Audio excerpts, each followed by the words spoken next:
Hello guys, I welcome you all to I exam B. आज है 1 फरवरी 2022 और आज हमारा यूनियन बजट पेश किया गया निर्मला सीतारमण जी के द्वारा। कल इकोनॉमिक सर्वे आया था जिसके बारे में आपको मैंने ओवरव्यू दिया था। आज यूनियन बजट की बात हम इसमें करेंगे। एसएससी और डिफेंस के जितने भी एग्जाम्स होते हैं उन सबको मद्देनजर रखते हुए इसमें जितने भी आपके लिए की पॉइंट्स आज के इस बजट से हैं वो सारे के सारे आपको बताने का ट्राई करूंगा। कल आपको बताया था कि इकोनॉमिक सर्वे और बजट में डिफरेंस एक क्या होता है। बजट आने वाले फाइनेंशियल ईयर के लिए होता है, जबकि इकोनॉमिक सर्वे जो हमारा ईयर जा रहा है उस साल के लिए होता है। बजट बेसिकली होता क्या है? बजट होता है जो आने वाला फाइनेंशियल ईयर है उसमें हमारी गवर्नमेंट हमारे लिए कितना खर्चा करेगी उसका एक एस्टिमेशन और कितना उसका रेवेन्यू होने वाला है, इन दोनों का जो बैलेंस है इसको हम लोग बोलते हैं बजट। एक्चुअली अगर हम बजट की बात करें तो हमारे संविधान, हमारे कॉन्स्टिट्यूशन में भारत के बजट वर्ड का यूज कहीं पे भी नहीं किया गया। तो फिर ये बजट वर्ड आया कहाँ से? हमारे संविधान के आर्टिकल नंबर 112 में अगर आप जाकर के देखेंगे तो वहां पे एनुअल फाइनेंस स्टेटमेंट का यूज किया गया है। एनुअल फाइनेंस स्टेटमेंट इस वर्ड का यूज किया गया है, तो वही जो है हमारा बजट है। तो फिर इसको हम बजट क्यों बोल रहे हैं? एक्चुअली बजट जो वर्ड है ये एक फ्रेंच वर्ड है, बुगेट। उस बुगेट वर्ड से इसकी उत्पत्ति हुई है। पहले बुगेट जो फ्रांस में बुगेट वर्ड है, बुगेट का मतलब होता है एक लेदर बैग। ठीक है, लेदर बैग को वहां पे क्या बोलते हैं? बुगेट बोला जाता है। और समय के साथ साथ क्या हुआ, यही बुगेट जो वर्ड है धीरे धीरे डेवलप होते होते बजट वर्ड में चेंज हो गया। इसीलिए अगर आप देखेंगे तो पहले बजट को हमेशा एक लेदर बैग में डाल के लाया जाता था, लेकिन इस ट्रेडिशन को तोड़ दिया गया। पहली बार ऐसा हुआ पिछले साल कि निर्मला सीतारमण जी के द्वारा पेपरलेस एक तरीके से हमारा बजट पेश किया गया। जो आपने देखा होगा इस तरीके के एक बॉक्स में लाना शुरू किया गया था, लेकिन पिछली बार पेपरलेस था और सेम इस साल भी पेपरलेस बजट को ही पेश किया गया। तो ये बजट के बारे में एक छोटी सी भूमिका थी जो आपको बताना उचित समझा। यहाँ से भी कभी कभी क्वेश्चंस पूछ ले जाते हैं। तो आज के इस वीडियो में मैं आपको, जैसे कि मैंने आपको बताया, सारे के सारे ओवरव्यू की पॉइंट्स बताऊंगा कि बजट में किसके लिए क्या दिया गया है। डीप में बहुत ज्यादा नहीं जाएंगे, ओवरव्यू देखेंगे। जो जो आपके एग्जाम्स के लिए इंपॉर्टेंट हो सकता है वो सारी चीजें हम लोग इसमें जानने का ट्राई करेंगे। एक एक करके सारे सेक्टर्स के बारे में आपको बताऊंगा जो भी आपके एग्जाम्स के लिए इंपॉर्टेंट है। तो शुरू करते हैं। सबसे पहले यहाँ पे बजट एट अ ग्लैंस, यानी कि एक नजरिए में देखते हैं कि बजट क्या है, कैसे। अगर आपके पास कम टाइम है तो आप यहाँ पर को देख करके समझ जाएंगे। डिस्क्रिप्शन में आपको पीडीएफ मिल जाएगा। कुछ पॉइंट्स में यहाँ पे बोलूंगा, कुछ पॉइंट्स नहीं बोलूंगा। जो नहीं बोलूंगा आप उन सारे पॉइंट्स के ओवरव्यूज को देख सकते हैं पीडीएफ के माध्यम से। डिस्क्रिप्शन में आपको पीडीएफ दिख जाएगा। शुरू करते हैं आज का सेशन। बजट एक नजरिए में देख लेते हैं। आपको सामने दो चार्ट, पाई चार्ट दिख रहे होंगे यहाँ पे सबसे पहले रेवेन्यू रिसीट्स की बात करते हैं और कैपिटल रिसीट्स की बात करते हैं। अब ये क्या होता है? इनकम बेसिकली ये है गवर्नमेंट की इनकम। इनकम को रिसीट्स बोला जाता है। अब रिसीट्स या इनकम दो तरीके की होती है, एक रेवेन्यू होती है और एक कैपिटल होती है। अब यहाँ पे आज के सेशन में आपको कॉन्सेप्ट बताना पॉसिबल नहीं है, तो सीधे सीधे मैं आपको बजट के बारे में बताऊंगा। यहाँ पे रिसीट्स, रेवेन्यू रिसीट्स क्या होती है, कैपिटल रिसीट्स क्या होती है, ये आपको नहीं बताने वाला। तो जो रेवेन्यू रिसीट्स की बात की जा रही है, रेवेन्यू रिसीट्स का अगर हम बजट एस्टिमेशन देखेंगे 2022-23 के लिए तो रखा गया है इतना, जो यहाँ पे आपको दिख रहा है 2204,422, इतना। ये सारा का सारा अमाउंट करोड़ में है, तो इतना अमाउंट हमारा रखा गया है। और अगर जो हमारा रिवाइज्ड एस्टिमेट देखेंगे पिछले साल का, यानी कि 2021-22 का, तो वो 2078,936 इतना करोड़ था रिवाइज्ड एस्टिमेट। जबकि जो उसमें बजट आया था, बजट में एस्टिमेशन 17 का किया गया था, लेकिन हो कितना गया? यहाँ पे 20 हो गया। तो इंक्रीज होते हुए आपको दिखाई दिया है। तो ऐसे ही जो इस साल बजट पेश किया जा रहा है, इसमें जो बजट एस्टिमेशन है हमारा वो 2204422 है। 22,04,422 करोड़ 2022-23 के लिए बजट एस्टिमेशन है। देखेंगे कि रिवाइज एस्टिमेशन क्या होता है लास्ट में। ठीक है।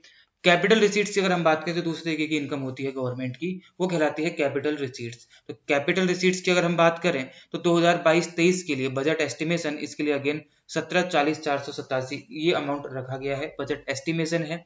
अगर हम 2021-22 की बात करें तो रिवाइज एस्टिमेशन है जो एक्चुअल में हुआ वो कितना आया? 16,91,064 इतना करोड़। ये सारा का सारा अमाउंट करोड़ में चल रहा है, इस बात को ध्यान रखेंगे। और उसमें जो बजट एस्टिमेशन था वो कितना रखा गया था? 16,94,812 करोड़ रखा गया था कैपिटल रिसीट्स या कैपिटल इनकम के लिए। ठीक है, तो ये सारा का सारा अमाउंट एक बार को आप ध्यान में रखेंगे। यहाँ पे कभी कभी क्वेश्चंस पूछ ले जाते हैं। आगे बढ़ते हैं। अगर हम सेम एक्सपेंडिचर की बात करें तो रेवेन्यू एक्सपेंडिचर की अगर हम बात करते हैं तो खर्चा कितना करेगी गवर्नमेंट, तो गवर्नमेंट कितना खर्चा करेगी उसका जो एक बजट एस्टिमेशन है वो ये अमाउंट रखा गया है यहाँ पे 3194663। अगेन ये सारा अमाउंट करोड़ में चल रहा है, यानी कि 31 लाख के आसपास है, 31 लाख समथिंग है। आप इस अमाउंट को ध्यान में रखेंगे। और 2021-22 के लिए रिवाइज्ड एस्टिमेट अगर हम देखें तो इतना 31 लाख के आसपास ही यहाँ पे इसमें खर्चा किया गया गवर्नमेंट के द्वारा, जबकि बजट एस्टिमेशन क्या था 29, जो आपको अमाउंट दिख रहा है इसके आसपास था। ये कम था, ये ज्यादा क्यों हो गया? क्योंकि आपको पता है कोविड की सिचुएशन हमें देखनी पड़ गई थी, तो उस वजह से सारी चीजें रखी गई। तो बजट एस्टिमेशन में जो आपके सामने यहाँ पे रखा गया एस्टिमेट रखा गया है, हो सकता है कि बढ़ भी जाए। क्यों? क्योंकि कभी भी कुछ भी, जैसे कोविड-19 महामारी आई थी, ऐसे कुछ हो सकता है आ जाए। तो अगर कोई सर्कमस्टांसेस ऐसे नहीं आते हैं तो एस्टिमेशन ये रखा गया है। इफेक्टिव कैपिटल एक्सपेंडिचर की बात करें तो 2022-23 के लिए अगेन ये 1067889, अगेन ये करोड़ में अमाउंट है, आप इसको कैलकुलेट कर सकते हैं, ये रखा गया है। 2021-22 के लिए रिवाइज्ड एस्टिमेट हमारा ये है, और लेकिन जो उस टाइम बजट एस्टिमेट था वो इतना था, तो ये उतना इंपॉर्टेंट नहीं होता है। अब जो अगला आने वाला है उसके लिए, खासकर इनकम के लिए आपको ज्यादा इंपॉर्टेंट होता है, तो आप उस चीज को ध्यान में रख सकते हैं। ठीक है, तो आपके लिए ये अमाउंट इंपॉर्टेंट होते हैं जो यहाँ पे दिए गए हैं। आगे बढ़ते हैं। अगर हम बात करें स्कीम्स की, तो अब मैं यहाँ पे आपको दिखाता हूँ कुछ स्कीम्स में क्या क्या बजट में बताया गया है कि कितना कितना उसमें ये लोग खर्चा करेंगे। ठीक है, उसके एक एस्टिमेशन को देख लेते हैं। एक ओवरव्यू यहाँ पे है। सबसे पहले नेशनल हेल्थ मिशन की बात करते हैं। अगेन जितना भी अमाउंट यहाँ पे लिखा गया है वो सारा का सारा करोड़ में, इस चीज को आप लोग ध्यान में रखेंगे। नेशनल हेल्थ मिशन जो स्कीम है, उसमें गवर्नमेंट ने बजट एस्टिमेट किया है 2022-23 के लिए कि वो 37,800 करोड़ रुपीस को इतना खर्चा करेंगे इस पे। 2021-22 में कितना किया गया? 34,947, यानी कि इंक्रीज करने की बात यहाँ पे की गई है। ठीक है, अगर हम सेम जल जीवन मिशन की बात करते हैं तो जल जीवन मिशन में 2022-23 के लिए बजट एस्टिमेशन रखा गया 60,000 करोड़ का, जो कि 2021-22 में रिवाइज्ड एस्टिमेशन कितने का था? 45,000 का, इतने करोड़ का था। अगेन बताऊंगा, फिर सारा अमाउंट करोड़ में चल रहा है। ठीक है, तो यहाँ पे भी इसको इंक्रीज करने की बात की गई है। अगर हम नेशनल एजुकेशन मिशन, ये की पॉलिसीज हैं जिनमें खर्चा करने की बात की गई है, इन पॉलिसीज से क्वेश्चन आपके एग्जाम में बन सकते हैं। नेशनल एजुकेशन मिशन की अगर हम बात करें तो बजट एस्टिमेशन कितने का रखा गया 2022-23 के लिए? वो 39,000, यानी कि लगभग 40,000 करोड़ के आसपास का रखा गया है। और रिवाइज्ड एस्टिमेशन की बात करें 2021-22 के लिए तो 30,000 करोड़ के आसपास का आया है। प्रधानमंत्री ग्राम सड़क योजना की अगर हम बात करते हैं तो 19,000 करोड़ का एस्टिमेशन इसमें रखा गया है 2022-23 के लिए। वहीं अगर रिवाइज एस्टिमेशन की बात करते हैं तो 14,000 करोड़ है 2021 और 22 के लिए, यानी कि इसको भी यहाँ पे इंक्रीज करने की बात की गई है। अगर हम साथ ही पीएम किसान की बात करें तो पीएम किसान में 68,000 करोड़ रुपीस के बजट एस्टिमेशन की बात की गई है 2022-23 के लिए। वहीं पे 67,500 करोड़ का रिवाइज एस्टिमेशन इसमें देखने को मिला है 2021-22 के लिए। आत्मनिर्भर भारत रोजगार योजना की अगर हम बात करते हैं तो इसमें 6400 करोड़ रुपीस बजट एस्टिमेशन की बात की गई है, सेम जो कि पिछले साल कितनी थी 5,000 करोड़ की थी। रिवाइज एस्टिमेशन इतने का इसमें देखने को मिला है। प्रधानमंत्री स्वास्थ्य सुरक्षा योजना की बात करें तो यहाँ पे आपको 10,000 करोड़ का बजट एस्टिमेशन देखने को मिल जाएगा, जो कि पिछले साल 7,400 करोड़ का रिवाइज्ड एस्टिमेशन देखने को यहाँ पे मिला है। तो ये कुछ की इंपॉर्टेंट स्कीम्स हैं जिसमें कुछ इस तरीके से गवर्नमेंट एक्सपेंडिचर करेगी, इतना इतना इसमें खर्चा करेगी, ये बात यहाँ पे की गई है। आगे बढ़ते हैं, अब देखते हैं कुछ मंत्रालयों की बात कर लेते हैं कि किस मंत्रालय को कितना देने की बात की जा रही है। एक्चुअली ये आपसे एग्जाम में नहीं पूछने वाला है, लेकिन फिर भी एक बार आप नजर इसमें मार सकते हैं। मिनिस्ट्री मैंने सारे लिख दिए हैं यहाँ पे, ठीक है, तो आप इनको पढ़ सकते हैं। सारा अमाउंट करोड़ में पहले बता दिया मैंने आपको। मिनिस्ट्री ऑफ कम्युनिकेशन के लिए इतना है, ministry of chemicals and fertilisers के लिए ये दिया गया है। एक्सपेंडिचर की बात है, मिनिस्ट्री ऑफ रूरल डेवलपमेंट में इतना खर्चा की, इतना उनको एलोकेट किया जाएगा, एक्चुअली इतना अमाउंट उनको एलोकेट किया जाएगा इस मंत्रालय को, और वहां पे इस स्कीम को इतना एलोकेट किया जाना है। मिनिस्ट्री ऑफ रेलवेज की बात करें तो ये अमाउंट है। मिनिस्ट्री ऑफ होम अफेयर्स की बात करें तो ये, तो आपको यहाँ पे सारी मिनिस्ट्रीज दी गई हैं, तो आप लोग इनको देख सकते हैं और पढ़ सकते हैं साथ ही साथ। ये मिनिस्ट्री ऑफ डिफेंस के लिए है इतना। ठीक है, अब हम आगे बढ़ते हैं। मैं आगे अब आपको बताता हूँ हर सेक्टर को लेकर के, जो आपके इंपॉर्टेंट सेक्टर्स जितने भी हैं, वो जहां जहां से आपके एग्जाम में क्वेश्चन बन सकते हैं, और जो जो की पॉइंट्स उन सब के लिए बजट में रखे गए हैं इस बार, उन सबको बताने का ट्राई करता हूँ। 2 पार्ट्स में ही होता है, पार्ट ए है यहाँ पे, उसके बाद पार्ट बी है, वो भी अभी आपको आगे बताऊँ। तो शुरू करते हैं अपने इस मेन सेशन को। तो देखिए, सबसे पहले इंडिया की इकोनॉमिक ग्रोथ को एस्टिमेट किया गया है 9.2%, जो कि जितने भी लार्ज इकोनॉमीज हैं उनमें सबसे हाईएस्ट है। ठीक है, 9.2%। और यहाँ पे ये भी बात की गई है कि 60 लाख न्यू जॉब्स को क्रिएट किया जाएगा। किसके तहत? प्रोडक्टिविटी लिंक्ड इंसेंटिव, जो पीएलआई होती है, उन स्कीम के तहत 14 सेक्टर्स के अंदर 60 लाख नई जॉब्स को क्रिएट किया जाएगा। ये बात भी यहाँ पे की गई है। The budget provides impetus for growth along 4 priorities. इस बार के बजट में मेनली इन 4 चीजों को ध्यान में रखा गया है जो आपको नीचे दिख रही हैं। वो कौन कौन सी चीजें हैं? पीएम गति शक्ति, आपको पता होगा कुछ टाइम पहले ये लॉन्च किया गया था। इंक्लूसिव डेवलपमेंट को ध्यान में रखने की बात की गई है। इन सब वैसे तो ग्रोथ की जाएगी सारे सेक्टर्स में, लेकिन प्रायोरिटी इन 4 चीजों को दी गई है। Productive enhancement, investment, sunrise opportunities, energy transition and climate action की प्रोडक्टिविटी जो उत्पाद है, उत्पादन की क्षमता को बढ़ाया जाए, इन्वेस्टमेंट ज़्यादा से ज़्यादा हो, ठीक है, सनराइज अपॉर्चुनिटीज, नए नए मौके यहाँ पे तैयार किए जाएं, एनर्जी ट्रांजिशन की बात की गई है और क्लाइमेट एक्शन, इन सब चीज़ों में ध्यान दिया जाएगा। ये सब बात की गई है इस बार के बजट में। और इन्वेस्टमेंट को फाइनेंस किया जाएगा, उनको वित्त पोषण किया जाएगा, ऐसी बात यहाँ पे की गई है। शुरू करते हैं एक एक करके। पीएम गति शक्ति। पीएम गति शक्ति में the 7 engines that drive PM गति शक्ति आर। पीएम गति शक्ति को ड्राइव करने वाले 7 मेन इंजन्स कौन कौन से हैं, किस किस क्षेत्र में ध्यान दिया जाएगा इससे? रोड्स, रेलवेज, एयरपोर्ट्स, पोर्ट्स, मास ट्रांसपोर्ट्स, वाटरवेज और लॉजिस्टिक्स इंफ्रास्ट्रक्चर। ये बात यहाँ पे की गई है कि ये 7 इंजन हैं जो पीएम गति शक्ति को ड्राइव करेंगे। रोड ट्रांसपोर्ट की अगर हम बात करते हैं तो रोड ट्रांसपोर्ट में national highways network to be expanded by 25,000 kilometre in 2022-23। इस क्वेश्चन को आप एक्सपेक्ट कर सकते हैं आने वाले एग्जाम में कि 2022-23 के लिए कितना जो नेशनल हाईवेज नेटवर्क है उसको एक्सपेंड करने की बात की गई है। तो 25,000 किलोमीटर तक इसको एक्सपेंड करने की बात यहाँ पे की गई है। RS 20,000 crore to be mobilised for national highway network expansion, की नेशनल हाईवेज नेटवर्क एक्सपेंशन के लिए 20,000 करोड़ तक का क्या किया जाएगा, आपको अमाउंट मोबिलाइज किया जाएगा। ये बात यहाँ पे की गई। तो ये क्वेश्चन आपसे इंपॉर्टेंट है, यहाँ पे ये पूछा जा सकता है। मल्टी मॉडल लॉजिस्टिक्स पार्क्स की बात अगर हम बात करते हैं तो contracts to be awarded through PPP, मतलब public private partnership model mode के तहत इसमें कॉन्ट्रैक्ट्स अवार्ड किए जाएंगे 2022-23 में for implementation of multi model logistic parks for at 4 location. 4 locations में इन पार्क्स की इम्प्लीमेंटेशन के लिए, इसके लिए पीपीपी मोड के तहत इसमें कॉन्ट्रैक्ट्स अवार्ड किए जाएंगे 2022-23 में। ठीक है, ये कुछ ना इंपॉर्टेंट नहीं है।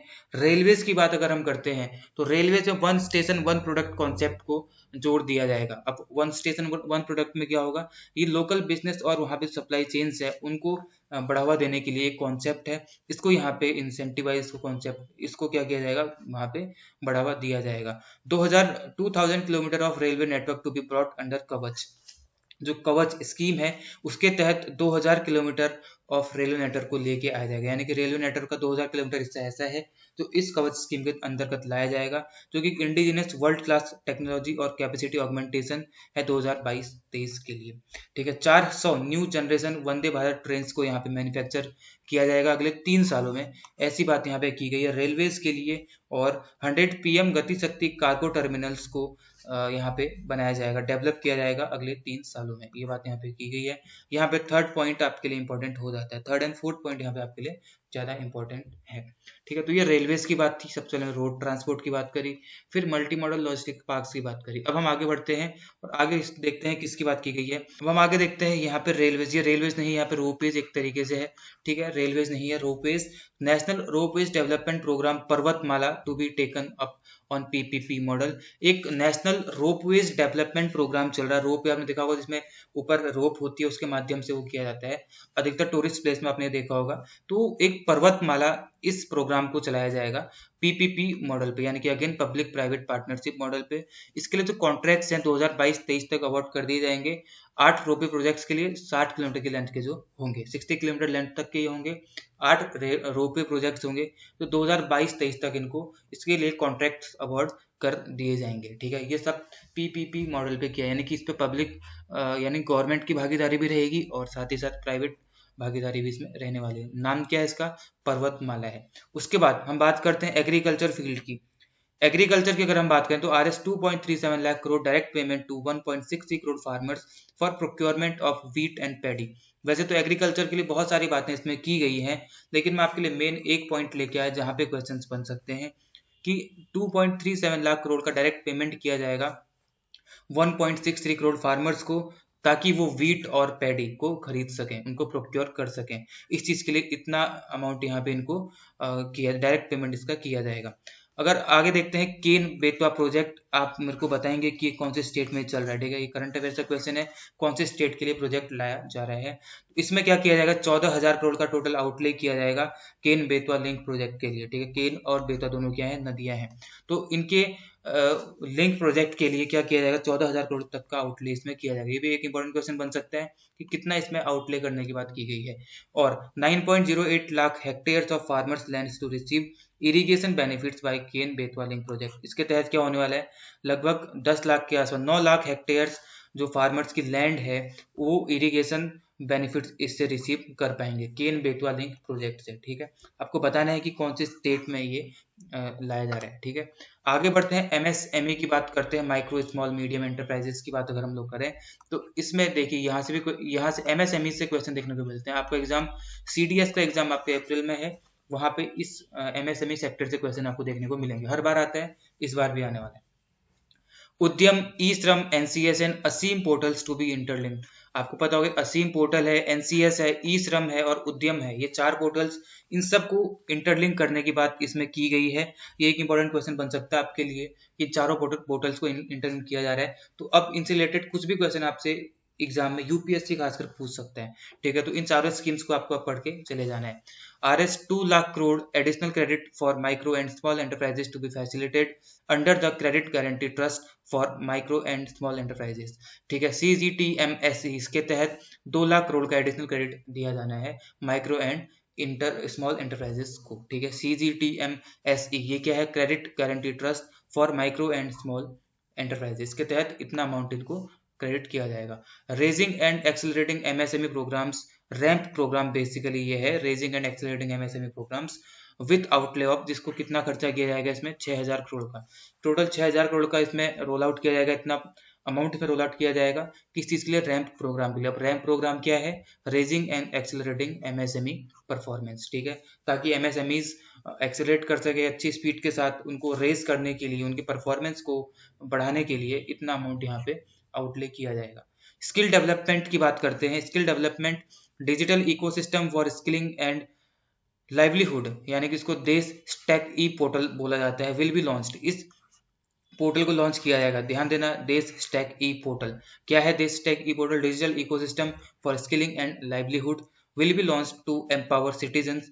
क्यों किया जाएगा ये, ताकि हमारे जो नागरिक हैं उनको स्किल दी जा सके, रीस्किल कर सके, उनकी स्किल को बढ़ाया जा सके, ठीक है, थ्रू एन ऑनलाइन ट्रेनिंग के माध्यम से उनकी स्किल्स को बढ़ाया जा सके। उस चीज के लिए देश स्टैक ई पोर्टल एक क्या किया जाएगा, लॉन्च किया जाएगा, ठीक है, ये प्रोग्राम लॉन्च किया जाएगा। एजुकेशन की बात अगर करते हैं तो 1 class 1 TV channel programme of PM e Vidya, जो कि अभी चल रहा है, ठीक है, 1 क्लास 1 टीवी चैनल ये प्रोग्राम चल रहा है, इसको एक्सपेंड करके 200 टीवी चैनल्स तक लाया जाएगा, ठीक है, यानी कि 200 टीवी चैनल्स में इसको अब प्रसारित या दिखाया जाना शुरू किया जाएगा, ठीक है।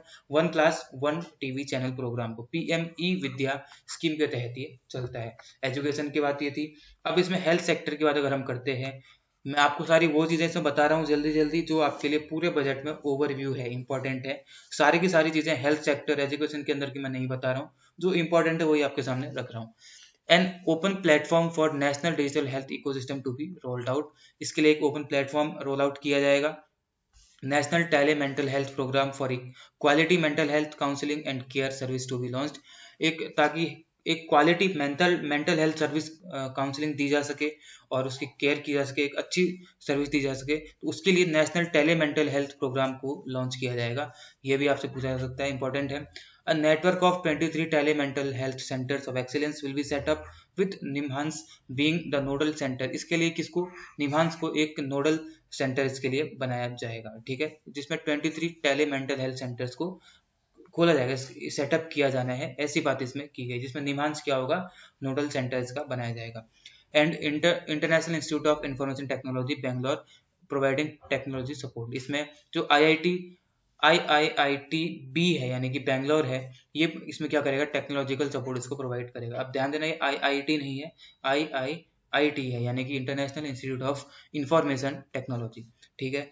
आगे बढ़ते हैं, हर घर नल से जल, ये जो मिशन है इसके तहत बात कर लेते हैं। इसमें मेन ये बताया गया है कि 60,000 crore allocated to cover 8 crore household in 22-23 under हर घर नल से जल। हर घर नल से जल इस स्कीम के तहत, इस मिशन के तहत 3.8 करोड़ हाउस होल्ड्स को 2022-23 में 60,000 करोड़ का एलोकेशन किया जाएगा। ये बात यहाँ पे की जा रही है। अगर हम आगे बात करें अगली स्कीम की, हाउसिंग फॉर ऑल।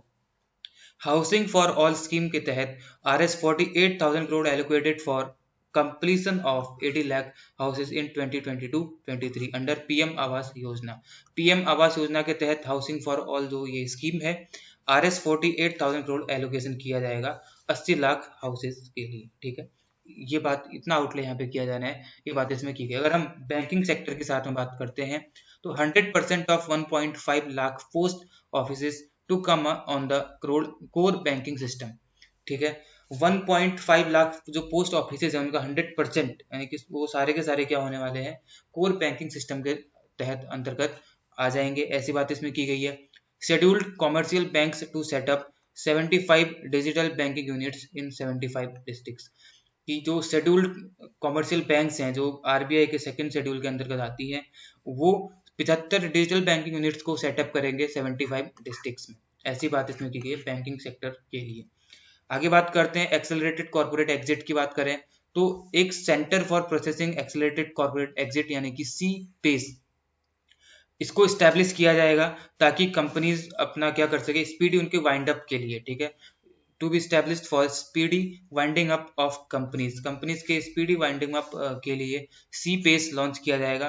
पूछा जा सकता है कि सी पेस की फुल फॉर्म क्या है, तो याद रखेंगे centre for processing accelerated corporate exit. ठीक है, तो इसको यहाँ पे लॉन्च किए जाने की बात की गई है। आत्मनिर्भरता इन डिफेंस, डिफेंस के क्षेत्र में आत्मनिर्भरता की बात है। यहाँ पे क्या बात करते हैं, 68% of capital procurement budget earmark for domestic industry in 2022-2023 up from 58 इन 2021-2022। यानी कि इसमें मेन बात ये की गई है कि 2021-22 में जो कैपिटल प्रोक्योरमेंट बजट था वो 58% था डोमेस्टिक इंडस्ट्री के लिए डिफेंस में, लेकिन अब इसको बढ़ा करके 68% किया जा रहा है, ऐसी बात यहाँ पे की जा रही है। Defence research and development to be opened up for industry startups and academia with 25% of defence research and development budget earmark. कि इंडस्ट्री स्टार्टअप्स और एकेडमिया के लिए क्या करेंगे, डिफेंस रिसर्च एंड डेवलपमेंट को ओपन अप किया जाएगा, ऐसी बात यहाँ पे की जा रही है, जिसमें 25% ऑफ डिफेंस R&D यानी कि research and development budget earmark किया जा रहा है, यानी कि डिफेंस R&D का 25% बजट इसमें लगाया जाएगा, ऐसी बात यहाँ पे की जा रही है। Independent nodal umbrella body to be set up for meeting testing and certification requirement.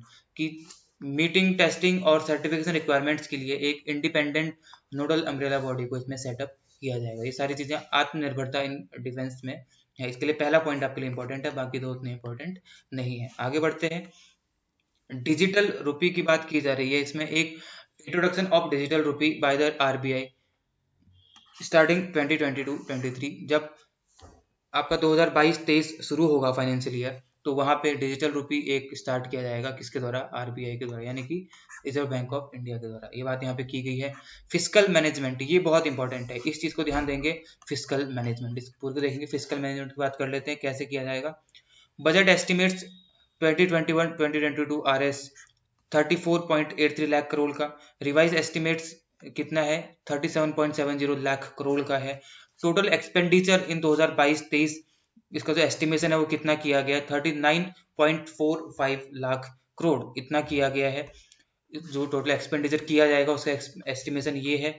Total receipts other than borrowings के लिए, यानी कि लोन जो आप लेते हो, उधार जो लेते हो एक तरीके से, मतलब गवर्नमेंट, उसके अलावा जो टोटल रिसीट्स हैं 2022-23 के लिए वो 22.84 लाख करोड़ की रखी गई। इतना एस्टिमेशन रखा गया है कि इतनी कमाई करेगी बोरोइंग्स के अलावा। बोरोइंग्स जो होती है वो हमारी एक इनकम होती है, इस चीज को ध्यान रखेंगे।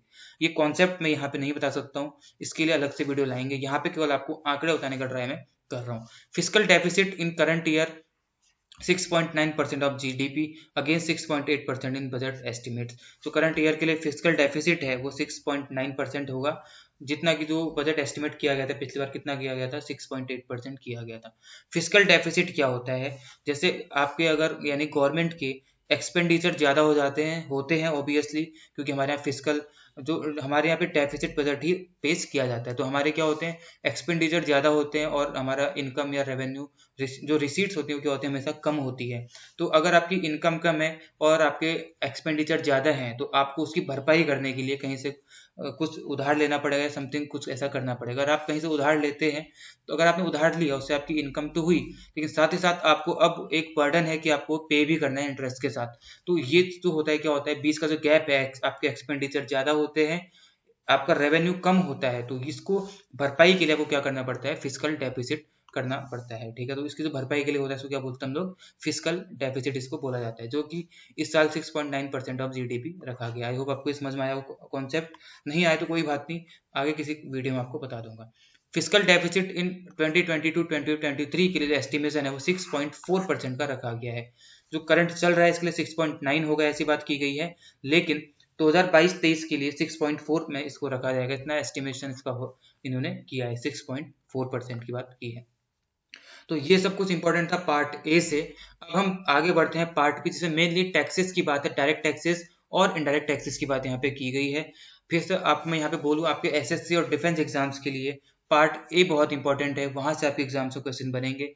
पार्ट बी से बहुत सारे क्वेश्चंस आपको नहीं बनने वाले हैं। तो यहाँ पे मैं सारे पॉइंट्स आपको नहीं बताऊंगा, कुछ कुछ पॉइंट्स आपको बताऊंगा जो आपके लिए इंपॉर्टेंट है। बाकी आपको लेकिन पढ़ना ये पूरा ही है, पीडीएफ आपको डिस्क्रिप्शन में मिलेगा, वहां पे मैंने सारा का सारा ये लिखा ही हुआ है। ठीक है, इससे छोटा ओवरव्यू आपको नहीं मिलेगा, तो इतना ओवरव्यू आपको पढ़ के ही जाना है। ठीक है, तो आप वहां पे जाके पढ़ लेंगे, इसको एक बार नजर मार लेंगे, बाकी इंपॉर्टेंट पॉइंट्स में आपको बताता हूँ। टैक्सेस की बात की जा रही है तो सबसे पहले डायरेक्ट टैक्स की बात करते हैं। Parity in national pension scheme contribution, तो जो नेशनल पेंशन एनपीएस स्कीम है उसमें कंट्रीब्यूशन की बात यहाँ पे की जाए। Tax deduction limit increase from 10% to 14% on employers contribution to NPS account of state government employees. तो स्टेट गवर्नमेंट एम्प्लॉयज है उनके एनपीएस अकाउंट, जो नेशनल पेंशन स्कीम, जो उसमें जो एम्प्लॉयर का कंट्रीब्यूशन होता है, एम्प्लॉयर का जो कंट्रीब्यूशन होता है उसको 10% से बढ़ा करके 14% कर दिया जाएगा। Brings them at par with the central government employ, यानी कि अब ये किसके साथ आ गए, इसी तरीके से अगर देखा जाए तो ये सेंट्रल गवर्नमेंट एम्प्लॉय के साथ इसमें आ गए। सेंट्रल गवर्नमेंट में 14 होता है, तो अब स्टेट गवर्नमेंट में भी एम्प्लॉयर का कॉन्ट्रीब्यूशन 14% का हो जाएगा। ठीक है, इससे क्या होगा, सोशल सिक्योरिटी बेनिफिट्स को बढ़ावा दिया जाएगा, इसमें हेल्प मिलेगी, ऐसी बात इसमें की गई है। इंसेंटिव्स फॉर स्टार्टअप्स की बात अगर हम करें तो period of incorporation extended by 1 year, जो इनकॉर्पोरेशन पीरियड होता है उसको 1 साल के लिए बढ़ा दिया गया है, 31/3/2023 तक के लिए बढ़ा दिया गया for eligible startups to avail tax benefits, ताकि जो एलिजिबल स्टार्टअप्स हैं ताकि वो टैक्स बेनिफिट्स को अवेल कर सकें, उसके लिए इनकॉर्पोरेशन जो पीरियड होता है उसको एक्सटेंड कर दिया गया 1 साल के लिए, यानी कि 31 मार्च 2023 तक के लिए इसको ऐसा कर दिया गया है। Previously the period for incorporation valid up to 2022 तक के लिए था वैलिड इनकॉर्पोरेशन पीरियड, लेकिन अब इसको बढ़ा करके 2023 तक कर दिया गया। आपके एसएससी डिफेंस के लिए इंपॉर्टेंट नहीं है, ये आपके किसी अन्य एग्जाम से जरूर पूछा जा सकता है। ठीक है, आगे बढ़ते हैं, इनडायरेक्ट टैक्स की बात कर लेते हैं। यहाँ पे बहुत सारी चीजें इसमें थी, लेकिन मेन आपके लिए जीएसटी ही आपके लिए मेन होता है, तो इसमें ज्यादा कुछ ऐसा नहीं, जीएसटी रेवेन्यू बियॉन्ड हुए हैं पेंडेमिक के बावजूद भी, ऐसी बात इसमें की गई है, और इसके लिए टैक्स पेयर को यहाँ पे क्या किया गया है, एक अप्लॉज एक तरीके से दिया गया इस ग्रोथ के लिए। ठीक है, तो ये चीजें यहाँ पे है। अब लास्ट में थोड़ी सी बात कर लेते हैं सेक्टर स्पेसिफिक प्रपोजल्स की, यानी जैसे इलेक्ट्रॉनिक सेक्टर्स होते हैं, तो इन सेक्टर्स में क्या क्या प्रपोजल्स दिए गए हैं। वैसे बहुत इंपॉर्टेंट आपके लिए नहीं है, यहाँ पे मैंने छोटी छोटी चीजें इसमें लिखी हुई है, जैसे customs duty rates to be calibrated to provide a graded rate structure to facilitate domestic manufacturing of wearable devices। जो wearable devices होते हैं या hearable devices होते हैं, इलेक्ट्रॉनिक स्मार्ट मीटर्स होते हैं, उनके डोमेस्टिक मैन्युफैक्चरिंग को फैसिलिटेट करने के लिए क्या किया जा रहा है, कस्टम्स ड्यूटी रेट्स को कैलिब्रेट किया जाएगा। ये बात यहाँ पे की जा रही है, इलेक्ट्रॉनिक्स सेक्टर की ये बात है। Duty concessions to parts of transformer और mobile phone chargers and camera lens of mobile phone camera module and certain parts item, जो ये चीजें हैं, मोबाइल फोन चार्जर्स हैं, कैमरा लेंस है, ये सब चीजें होती है, इनमें क्या किया जाएगा, ड्यूटी कंसेशन आपको दिया जाएगा। ये बात इसमें की जा रही है, ये कोई बहुत ज्यादा इंपॉर्टेंट आपके लिए नहीं है। इसमें मेनली ये है कि डोमेस्टिक मैन्युफैक्चरिंग को ये लोग बढ़ावा देना चाहते हैं, बात खत्म हो जाती है यहाँ पे। जेम्स एंड ज्वेलरीज की बात अगर आप करते हो तो कस्टम ड्यूटी में इसमें जो कट एंड पॉलिश डायमंड्स और जेमस्टोन्स होता है उसमें कस्टम ड्यूटी को रिड्यूस कर दिया गया है 5% तक, ये बात यहाँ पे इसमें बताई गई है। और to facilitate export of jewellery through e commerce, एक सिंप्लीफाइड रेगुलेटरी फ्रेमवर्क इसमें इंप्लीमेंट किया जाएगा। इस साल के जून तक यहाँ पे इम्प्लीमेंट कर दिया जाएगा, ताकि ज्वेलरी का जो एक्सपोर्ट है उसको फैसिलिटेट किया जा सके इस चीज के लिए। इमिटेशन ज्वेलरी इंपोर्ट्स के लिए लगभग मतलब कम से कम 400 रुपए पर किलो तक का एक कस्टम ड्यूटी पे किया जाएगा। ये बात यहाँ पे की गई है, खास बहुत इंपॉर्टेंट नहीं है, फिर भी आप एक बार इसमें नजर मार सकते हैं। एमएसएमईज के लिए हम लोग ऑलरेडी वहाँ पे बात कर चुके थे, कोई खास इसमें ज्यादा यहाँ पे देखने की जरूरत नहीं है। फिर भी आप देख सकते हैं custom duty on umbrellas being raised to 20%, umbrellas के लिए कस्टम ड्यूटी बढ़ा दी गई है। Exemption being rationalised on implementation and tools for agri sector which are manufactured in India. Custom duty exemption given to steel scrap last year extended for another year. तो पिछले साल steel scrap को custom duty exemption दिए गए थे, वो एक साल के लिए फिर से बढ़ा दिए जाएंगे, ऐसी बात यहाँ पे की गई है। तो कुछ छोटी छोटी चीजें इसमें हैं। एक्सपोर्ट्स की बात करते हैं, ये थोड़ा सा इंपॉर्टेंट आपके लिए साबित हो सकता है कि एक्सपोर्ट्स को इंसेंटिवाइज किया जा सके।